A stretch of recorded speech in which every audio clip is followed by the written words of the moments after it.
84편 3절을 읽겠습니다. 시편 84편 3절. 나의 왕 나의 하나님 만군의 여호와여, 주의 제단에 참새도 제 집을 얻고 제비도 새끼둘 보금자리를 얻었나이다. 주의 집에 거하는 자들은 복이 있나이다. 존경하는 성도 여러분, 한 주간도 주님 은혜 가운데 평안하셨습니까? 네. 이제 무더운 여름도 지나고 이제 가을이 됐습니다. 이제 며칠 있지 않으면 또 추석 명절을 맞이해서 많은 분들이 이제 대단히 바쁘고 이제 그런 시기를 지날 것 같은데요. 이제 우리 교회도 이 가을을 맞이해서 이제 조금 더 기도하고 또 분발해야 되겠다, 그런 생각이 들었습니다. 최근에 구두자들이 잘 나오질 않아요. 이제 연락을 하고 또 해서 또 그분들도 잘 나오게 되고, 어쨌든 교회가 이렇게 잘 추스려서 더 성장하고 부흥하는 교회가 되도록 최선을 다해서 기도하고 노력하도록 하겠습니다. 교회가, 이 작은 교회가 성장할 때는 참 많은 고비를 넘깁니다. 예를 들면 교인이 50명 단위, 100명 단위 이제 넘어가면 자체적으로 힘이 생겨요. 교인들끼리 모여서 예배를 드리니까 힘이 생겨서 이제 그 파워가 이제 나오거든요. 나오는데 제일 어려울 때가 요럴 때입니다. 이제 한 몇 명 모이는 이럴 때는 교인들이 힘이 약해요. 그래서 자꾸 이제 이 주눅이 들고 자기를 이렇게 이제 가소평가하고 그러는데, 그럴 필요 없습니다. 다 그런 과정을 거쳐서 성장해요. 절대로 하루아침에 갑자기 막 성장하고 그런 거 없어요. 제가 구미교회 제일 처음 갔을 때도 8명 놓고 설교했다니까요. 그러니까. 제가 2년을 사회하고 설교하고 기도하고 혼자 다 했어요. 사회 볼 사람이 없어서. 그런데 3년째부터 부흥하기 시작했는데 그 시작점도 아주 이상한 일이에요. 어느 날 저녁에 예배를 드리는데 술에 취한 청년 2명이 예배를 드리러 왔어요. 우리 교인들 한 너댓 명 앉아 예배 드리는데 그 2명이 들어오니까 다 포가 나잖아요. 얼굴이 약간 부죽죽하게 됐어요. 그래서 교회를 나오려면 제정신에 나오지 왜 술을 먹고 나올까? 제가 설교하면서 그 생각했어요. 그래도 교회 나온 것만 해도 기특 하잖아요. 그래서 이제 마치고 난 다음에 이제 인사를 했습니다. 어떻게 해서 나왔습니까? 하고 인사를 하고 그 주소를 받아놨어요. 그래서 그 다음날로 제가 이제 그 집을 방문을 갔습니다.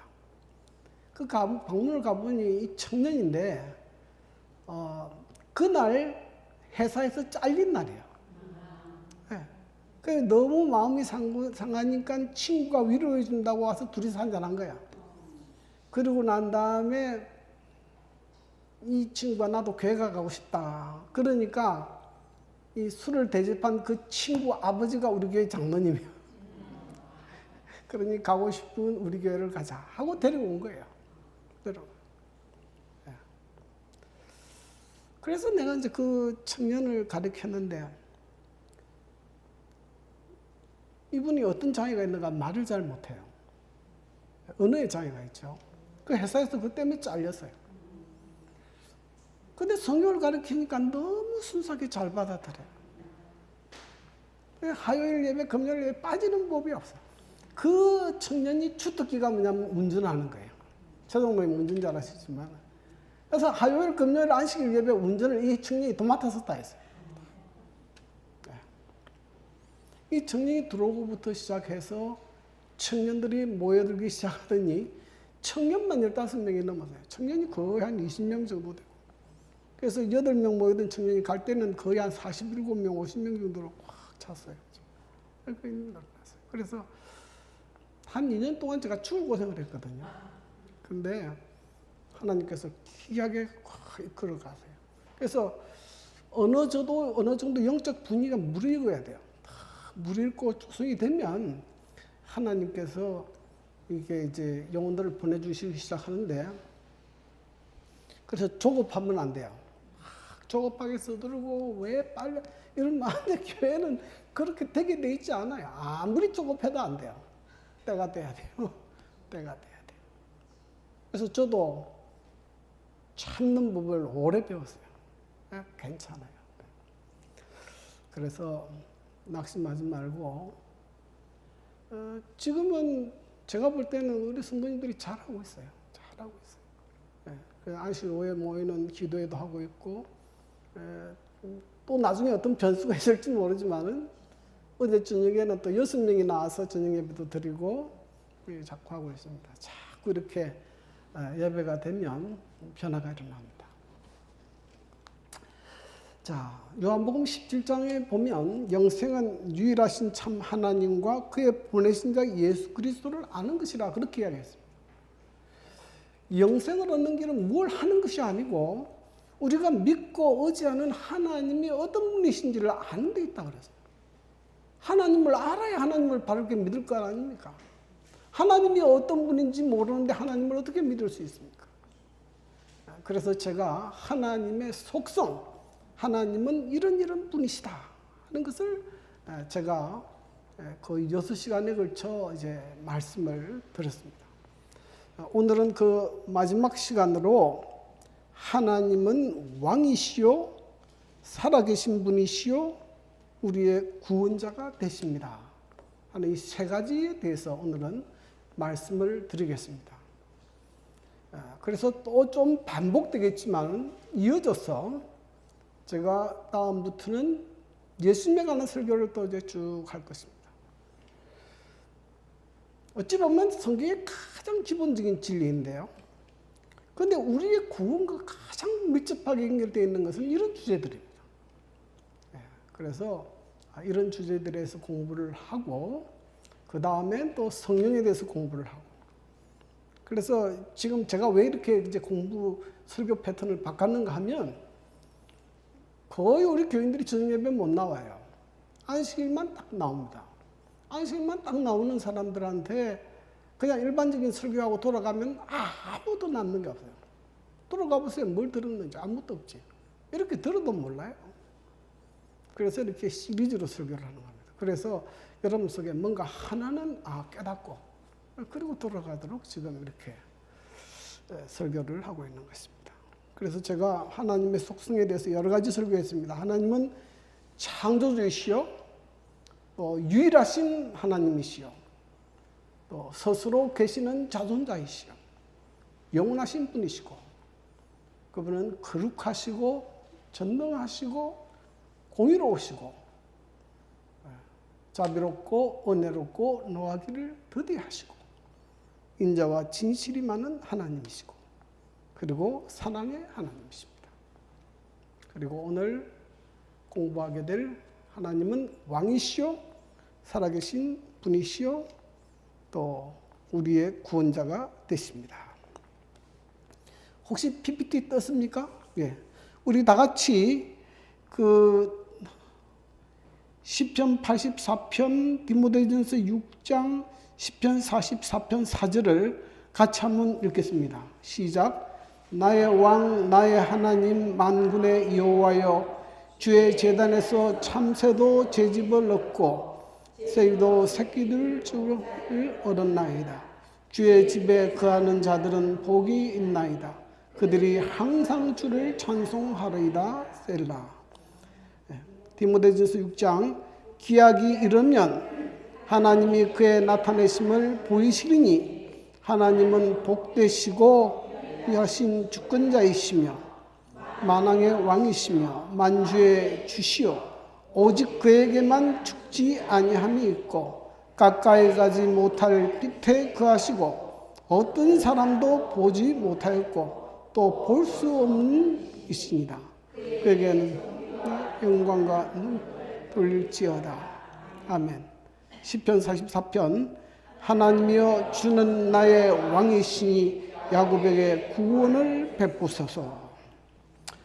오늘 이 성경 말씀에서 우리에게 가르쳐주는 하나님의 속성은 첫 번째는 왕이십니다.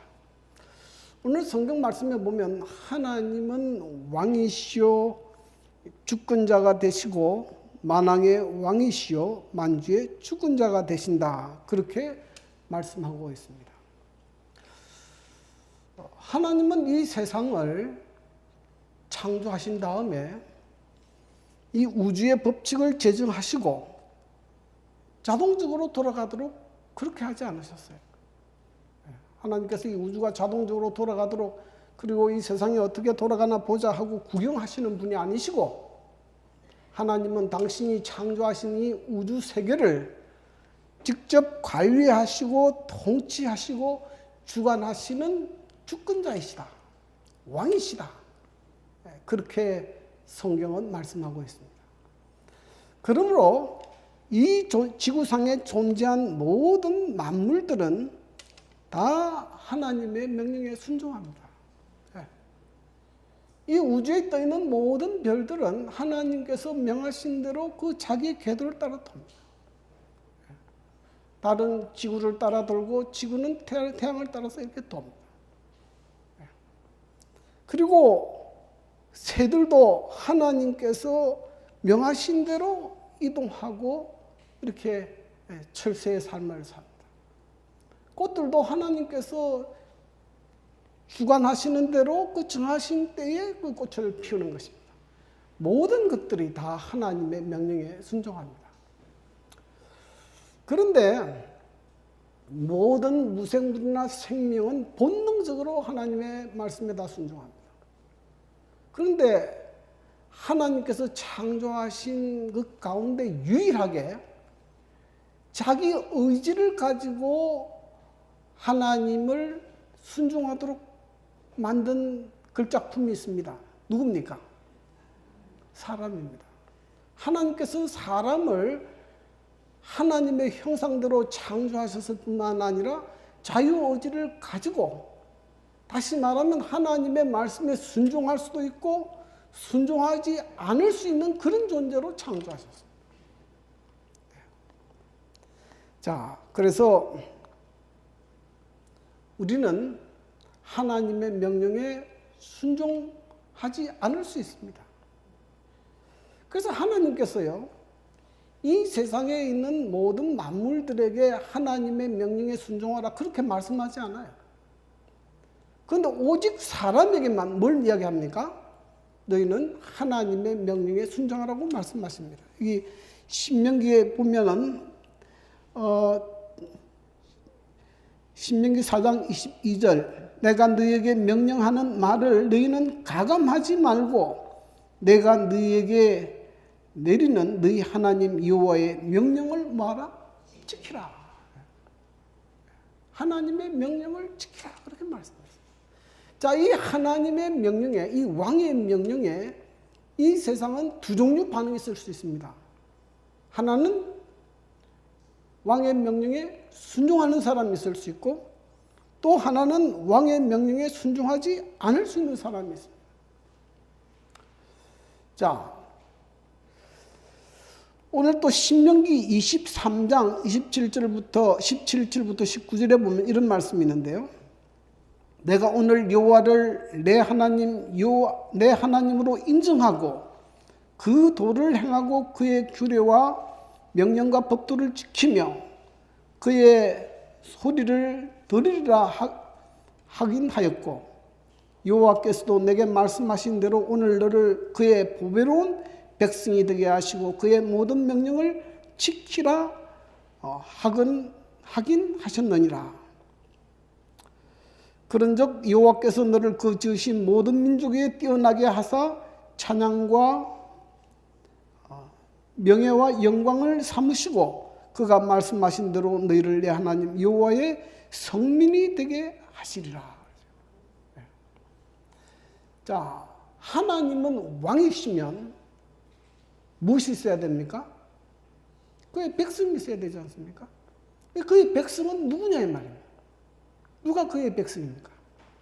첫 번째로 하나님을 왕으로 인정하는 사람이 백성이죠. 아무리 지구상에 살아도 하나님을 왕으로 인정하지 않으면 그는 하나님의 백성이 아니죠. 뿐만 아니라 그의 도와 규례와 법도를 지키는 사람이 하나님께서 그의 보배로운 백성이 되게 하겠다 그랬어요. 자, 그래서 구약이나 신약이나 동일하게 우리가 하나님의 백성이 되는 유일한 방법은 뭐밖에 없습니까? 하나님의 계명을 지키는 것이에요. 그렇죠? 여기 보면 요한복음 14장 21절에 나의 계명을 지키는 자라야 나를 사랑하는 자니 나를 사랑하는 자는 내 아버지께서 사랑을 받을 것이요 나도 그를 사랑하여 그에게 나를 나타내리라. 왜 하나님의 계명을 지키는 것이 중요합니까? 여러분, 한국 사람은 뭘 지킵니까? 한국 사람은 한국에 제정된 헌법을 따라 사는 사람이 한국 사람이에요. 자, 하나님의 백성은 뭘 지켜야 됩니까? 하나님의 법을 지켜야 하나님의 백성이에요. 하나님의 법을 지키지 않는 사람은 하나님의 백성이 될 수가 없죠. 자, 그런데 이 하나님의 계명이 뭐냐? 하나님의 계명이 뭐냐? 무엇이 하나님의 계명입니까? 어느 날 예수님께서 율법사가 예수님께 와서 이런 질문을 했습니다. 율법 중에 어느 계명이 큽니까?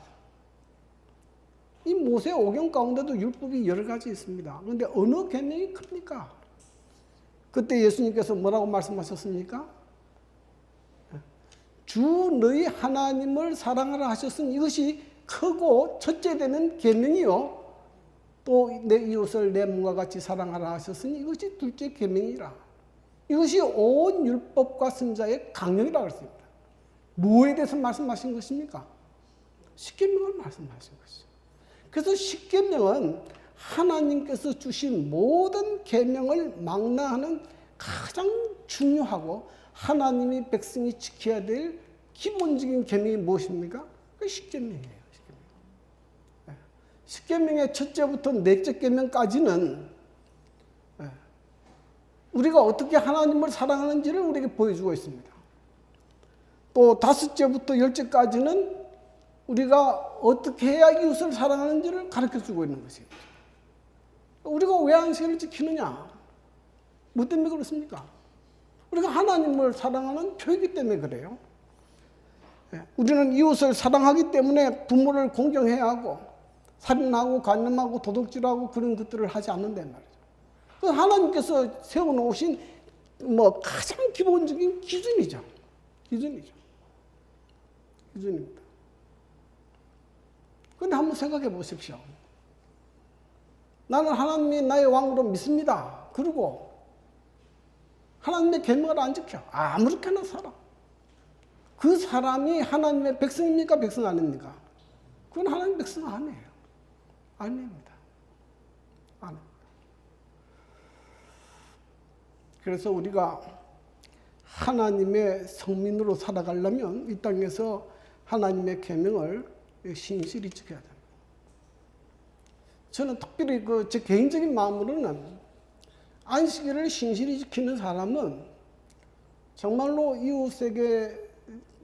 이웃을 사랑하는 사람으로 나타나야겠다. 우리의 가정에서 우리 자녀에게 또 우리의 직장에서 우리 이웃들에게 정말 선하고 하나님 율법이 거룩하고 어렵고 선하지 않습니까? 하나님의 백성으로서 정말로 거룩하고 어렵고 선한 사람으로 그런 사람으로 보여줘야 돼요. 그것이 하나님의 백성에 사는 모습입니다. 자, 그러면 하나님을 왕으로 삼는 것이 왜 그렇게 중요한가? 원래 성경에 보면 이스라엘 백성들은 그 왕이 없었어요. 인간 왕이 없었습니다. 하나님께서 사사들을 통해서 통치하시고 하나님께서 직접 이스라엘 백성을 다스렸습니다. 그래서 성경에 보면 그 이스라엘 백성들이 우리도 이방 나라들처럼 왕을 주십시오. 그렇게 요청합니다. 하도 이스라엘 백성이 왕을 달라고 요청하니까 하나님께서 그들에게도 왕을 허락하십니다. 그러면서 이렇게 경고했어요. 만일 너희가 왕을 세우면 그 왕이 너희 자녀들을 종으로 삼고 너희 소유물을 빼앗아 착취할 것이고 너희가 훨씬 더 고통을 당할 것이다. 미리 경고했습니다. 여러분, 역사에서 보면 사람에게 어떤 권력이 주어지면 그 사람이 절대 권력을 가지면 독재하고 그래서 백성들을 괴롭힙니다. 그 권력이 약하면 나라가 혼란해져요. 그래서 인간의 리더십이라고 하는 것은 참 사람을 행복하게 만들기 힘들어요. 그런데 하나님은 그런 분이 아니십니다. 하나님은 정말로 지혜롭고 또 전능하시고 그러면서도 공의로우시고 그러면서도 사랑이 많으신 분이십니다. 그래서 그의 통치하에 있는 사람은 가장 완전하게 행복하게 살 수가 있습니다. 그러므로 여러분, 하나님을 나의 왕으로 삼고 살게 되기를 간절히 바랍니다. 저는 젊은 시절에 이런 고민을 한 적이 있습니다. 제가 20대쯤 됐을 때인데, 제가 그 고향인 경남 통영에서는 공부를 꽤 잘하고 똑똑하다고 생각을 했습니다. 나는 뭐 굉장히 A급이다 생각을 하고 서울에 와서 딱 공부를 시작을 했는데 보니까 똑똑한 사람이 너무 많아요. 너무 많아요. 이 세상에 똑똑한 사람이 너무 많아요. 그래서 고민하기 시작했습니다. 내가 저 똑똑한 사람하고 다 경쟁해서 이겨야 살 수 있다고 생각하니까는 자신이 없어요. 그래서 내가 어떻게 살면 좋을까 참 깊이 고민한 적이 있습니다. 내 힘으로는 안 돼요. 그때 군대에 있을 때 제 밑에 이제 제가 사수고 부사수가 있는데 이제 서울대 졸업한 애가 하나 있었는데 군대에 뭐 특별 급렬이 나왔는데 얘가 3일 동안 잠을 안 자고 준비를 하더라고요. 근데 나는 3일 동안 잠 안 자고는 못해요. 나 하룻밤도 잠 안 자고 못 견뎌요. 근데 뭐 독해도 이렇게 독한 애가 있네. 그런 애를 어떻게 이깁니까, 근데? 네? 그래서 가만히 생각하다 보니까, 하나님을 믿고 살면 되겠다. 그 생각이 들었어요. 아무리 지가 똑똑해봐야 누구보다는 안 똑똑합니까? 하나님보다는 안 똑똑해. 하나님이 가장 지혜롭고 가장 의롭고 선하기 때문에 이 하나님을 믿고 살면 내가 걱정할 것이 없다. 얼마나 마음이 편한지 말이에요. 그리고 난 뒤에 막 겁이 하나도 안 나요. 그래서 제가 우리 부대에서 한 2만 명 되는데요. 굉장히 유명해졌습니다. 왜 유명해졌겠습니까? 안식일에 교회를 가니까 유명해지죠. 아니, 내가 유명해지려고 유명해지는 게 아니고 다른 애들은 열심히 훈련하는데 나 안식일 되면 성직 들고 교회 가거든. 그럼 뭐 저런 좀 희한한 놈이 있냐? 그래 유명해지더라고. 가만히 있어도 유명해지더라고요. 희한해요. 네? 참 그렇습니다. 그래서 제가 일생에 이렇게 돌이켜 보니까 하나님을 믿고 사니까 너무너무 복돼요. 그 삶이 복됩니다. 복돼요. 네. 그 다음에 두 번째로, 그래서 여러분 하나님을 왕으로 모시고 살게 되기를 바랍니다. 하나님의 통찰에 사는 것보다 더 행복한 게 없어요. 자, 두 번째로 하나님은 살아계신 분이십니다. 예레미야 10장 10절 다 같이 한번 읽어봅시다. 시작. 오직 여호와는 없습니까? 안 떠졌어요? 제가 읽겠습니다. 예레미야 10장 10절. 오직 여호와는 참 하나님이시요 살아계신 하나님이시요 영원한 왕이시라. 그 진노하심에 땅이 진노하며 그 분노하심으로 이방이 능히 당하지 못하느니라. 시편 84편 2절. 내 영혼이 여호와의 궁정을 사모하며 세약하며 내 마음과 육체가 살아계시는 하나님께 부르짖나이다. 우리가 믿는 하나님의 가장 중요한 특성 가운데 하나가 우리가 믿는 하나님은 살아계신 분이시다 하는 것이에요. 제가 경북 명주교회에서 담임할 때에 거기 가까운 곳에 이제 부석사라는 절이 있습니다. 근데 거기 경치가 좋아가지고 자주 놀러 갔는데 그때 제 막내딸이 6살이었어요. 근데 그 딸을 놀고 갔는데 그 부석사 그 본전 앞에 가가지고 많은 사람이 절을 해요. 근데 우리 딸이 그 문 입구에 딱 앉아가지고 하는 이야기가 절에 받자지 뭐, 절에 받자지. 그러고 앉아 있었어요. 그래서 내가 빨리 그 애를 데리고 이렇게 나왔습니다. 그게 사실은 그 맞는 이야기예요. 절에 받자죠. 그 부처가 뭐 듣기를 합니까? 보기를 합니까? 움직이기를 합니까? 여러분이 그 절의 중들이 추우면요, 그 부처 다 두들겨 패가지고 불 때요. 나중에 또 만들어요. 보지도 듣지도 말하지도 우리에게 복도 화도 줄 수 없는 분들을 섬기지만은 우리가 믿는 하나님은 뭐 하다고요? 살아계신 하나님. 그래서 여러분 이 성경이 일반 다른 경전하고 완전히 다른 것은 이 성경은 하나님을 만난 사람들의 이야기로 구성되어 있다는 거예요. 여러분 이게 아주 독특한 거죠. 여러분 불경은요, 그런 습관과 깨달은 것을 이렇게 쭉 써놓은 거예요. 또 뭐 코란경이라고 하는 것은 마호메트가 깨달은 것을 기록한 것이죠. 그런데 이 성경은 그런 이야기가 아니고 각 시대마다 하나님을 만난 사람들의 이야기가 기록되어 있습니다.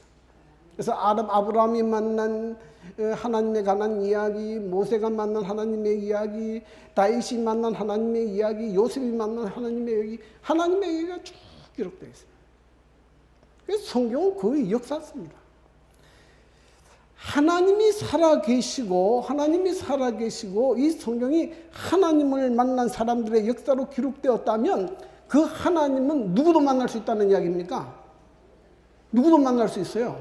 우리도 만날 수 있어요. 우리도 경험할 수 있습니다. 여러분, 우리가 믿는 하나님은 우리가 우리의 삶에서 하나님을 만나고 체험할 수 있는 그런 분이시지 이론적인 그런 하나님이 아니에요. 이론적이 아니에요. 그래서 우리는 전부 다 하나님을 만난 뭐가 있습니까? 간증들이 있죠. 내 삶에 하나님께서 나를 어떻게 인도하셨는지 그런 간증들이 있습니다. 그것이 정말 놀라운 것이에요. 놀라운 것이에요.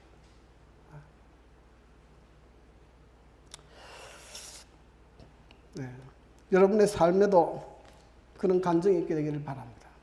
저는 그런 간증이 되게 많지만 제가 23살에 회심하고 지금까지 이제 하나님을 믿고 오는데 제 삶에 하나님께서 나를 어떻게 인도하셨는지 무수한 간증들이 있지만은 그건 제가 설교 중에 여러 번 이야기를 했으니까 또 그만두기도 하고 이 우리 목사님 가운데요 이 김종훈이라는 목사님이 계세요. 그분은 영어학원교회에서 목회를 하셨는데 이분이 2014년에 사표를 내고 그만두었어요. 그리고 어디를 갔는가 하면 네팔이라는 나라의 작업 선교사로 갔습니다. 근데 이 사람의 마음속에 어떤 생각이 들었는가 하면 하나님을 시험해보고 싶은 생각이 들었어요. 하나님이 정말 살아계신가? 하나님이 정말로 이스라엘 백성을 광야에서 만나를 주듯이 그렇게 만나를 주시는가? 정말 하나님은 우리를 구원하시는가? 경험해보고 싶었어요. 그래서 이분은 자기 부인은 초등학교 선생이고 자기도 목회인데 목회 잘하고 있으면 월급 주지 편안하게 살 건데 그걸 딱 그만둬버리고 작업 선교사로 갔습니다. 누가 월급 주는 사람도 없고 오라는 데도 없어요. 아무도 없는데 혼자 갔습니다. 저도 네팔을 가봤지만 네팔은 진짜 못 사는 나라예요. 아주 환경도 열악하고 좋지 않아요. 그래서 이분이 거기서 제일 먼저 뭘 했는가 하면 고아원을 경영했습니다. 청년들을 모아서 선교사를 훈련하기 시작했어요. 자기가 받은 돈 얼마 한 몇 달 살 수 있는 돈만 가져갔기 때문에 돈도 없어요.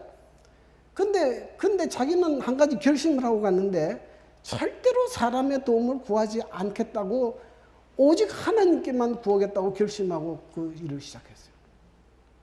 근데 정말로 그가 모든 어려움을 당할 때마다 기도했는데 하나님께서 기적적으로 다 공급하는 걸 경험했어요. 이분이 충청화폐에서 지난해 장막회 때 와서 간증을 했는데요. 이분이 지금 얼마나 놀라운 일을 하고 계시는가 하면 이분이 지금 계신 교회를 67개 교회를 지금 관리하고 있어요. 그 교회들이 와가지고 간판을 재림교회로 바꿔주세요 하는 교회가 67개 교회고 자기 밑에 500명 이하의 교회를 거느리는 그 총 교단의 회장이 지금 2명인가 3명이 와가지고 우리도 재림교인이 되고 싶다는 교회들이 많이 생겼어요. 그러면서 여러분 그분은 그러더라고. 정말 자기는 하나님이 살아계시고 지금도 살아계시고 지금도 당신의 백성들을 위해서 일하신다는 걸 경험한다는 거예요. 여러분 이것이 가장 중요한 것이에요. 그래서 저는 여러분들이 여러분의 삶에서 하나님을 만나는 경험을 하게 되기를 간절히 바랍니다. 그런 경험이 있어야 뜨거워지고요. 그래야 이 교회가 변화가 일어나요. 그렇지 않고 그냥 왔다 갔다 하면 이 신앙에 뜨거움 먹고 변화가 없어요. 제가 포항교회를 가봤는데 거기 무슨 뭐 철해상가를 경영하시는 분이 이제 나와가지고 열심히 봉사하시더라고요. 그분이 간증을 하더라고요. 자기가 이제 포항 제철 말고 그 밑에 하청업체로 공장을 경영하는데 꽤 크게 운영했는데 부도가 나서 완전히 망하게 됐대요. 그래서 이제 거의 뭐 빚이 너무 많고 그래서 죽게 됐는데 죽게 되니까는 자기가 옛날에 교회 나간 적이 기억이 나더라는 거예요. 내가 그때 젊은 시절에 서민교회를 좀 나간 적이 있는데 내가 교회를 좀 나가고 하나님 앞에 기도를 좀 해야 되겠다. 그러면서 이분이 자기 그 책상에 아마 성경책은 한 권 놓여 있었다 그래요. 왜냐하면 교회는 안 나가도 양심원이 있었는 모양이에요. 그래가지고 성경책을 탁 폈는데 그 성경줄이 자기가 정말로 자기에게 필요한 성경줄을 탁 받게 됐어요. 그리고 거기에 엎드러져서 하나님 앞에 기도했습니다. 하나님 저를 살려주시면 제가 정말로 주님을 위해서 일하겠습니다. 그러고 난 다음에 기적적으로 그 문제가 해결돼 버렸어요. 그리고 다시 지금은 뭐 꽤 큰 회사가 됐다고 그러죠. 지금 포항교회에서 가장 많은 헌신을 그분이 하십니다. 돈 들어가는 건 그분이 다 해요. 그래서 여러분 하나님은 살아계셔서 지금도 역사하기 때문에 여러분이 정말로 하나님의 말씀을 믿고 믿음으로 살면 여러분도 여러분의 삶에 하나님의 살아계심을 경험할 수 있습니다. 그런 경험들이 일어나게 되기를 간절히 바랍니다. 그래서 저는 보니까 하나님의 말씀을 들을 때에 그 의뢰하는 소리다 이렇게 듣고 홀리는 것이 가장 위험해요. 가장 위험해요. 그 하나님의 말씀을 들으면 그것을 그대로 받아들이고 이거 정말 하나님의 말씀이다 하고 내가 믿고 순종하는 삶으로 나가야 변화가 일어나는데 그 하나님 말씀이다 듣고 잃어버려 떨어서 살면은 꼭 옛날처럼 그대로 살아요. 그럼 변화 없어요. 다음에 세 번째로 하나님은 구원하시는 하나님이십니다. 이사야 43장 11절 나는 여호와라 나 외에는 구원자가 없느니라. 시편 84편 11절 12절 여호와 하나님은 해요 방패시라. 여호와께서 은혜와 영화를 주시며 정직히 행하는 자에게 좋은 것을 아끼지 아니하실 것입니다. 만군의 여호와여 주께 의지하는 자는 복이 있나이다.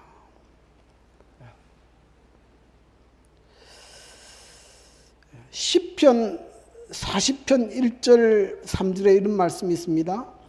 내가 여호와를 기다리고 기다렸더니 귀를 기울이시사 나의 부르짖음을 들으셨도다. 나를 기가 막힐 웅덩이와 수렁에서 끌어올리시고 내 발을 반석위에 두사 내 걸음을 견고하게 하셨도다. 새 노래 곧 우리 하나님께 올릴 찬송을 내 입에 두셨으니 많은 사람이 보고 두려워하여 여호와를 의지하리로다. 네. 여러분, 우리의 인생길이라고 하는 것이 순탄하지가 않아요. 원하지 않지만은 기가 막힐 웅덩이와 수렁에 빠질 때가 있습니다. 내 힘으로는 도저히 헤어나올 수 없는 그런 문제에 부딪힐 때가 있어요. 사고로 그런 일을 당할 때도 있고요. 또 사람들의 모함으로 그런 어려움에 빠질 때가 있고, 또 경제적인 파산으로 그렇게 어려움 가운데 빠질 때가 있고, 또 질병으로 그럴 때가 있습니다. 자, 이럴 때에 우리를 건져주실 분은 누구밖에 없습니까? 하나님께서 우리를 건져주십니다.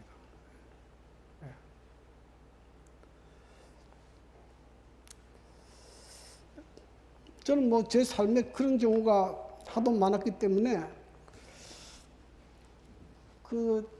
뭐 다 이제 이야기할 수도 없죠. 제가 구미교회 있을 때 교통사고 났던 이야기를 전에 한번 했지 않았습니까? 제가 구미교회에 있을 때에 하루는 사경회 때문에 강사 목사님을 모시고 이렇게 쭉 가는데 저는 앞차를 보고 그냥 따라갔습니다.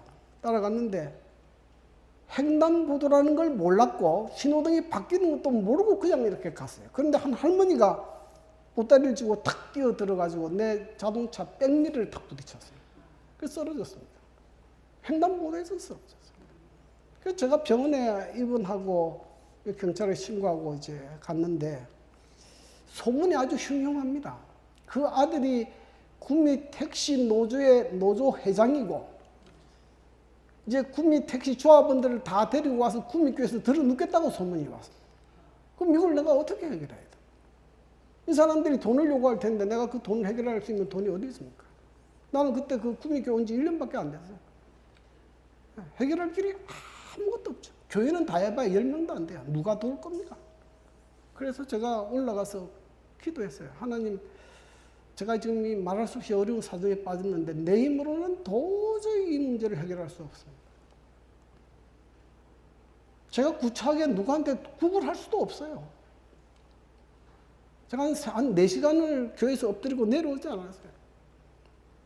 근데 저녁 때쯤 되니까 갑자기 전화가 와요. 교회를 나오지도 않는 분인데 우리 교인의 남편이에요. 갑자기 전화 오더니 목사님 사고 나셨다는 소식 들었는데 뭐 어떻습니까? 제가 이야기하니까 목사님은 가만히 계십시오. 모든 문제는 제가 다 해결하겠습니다.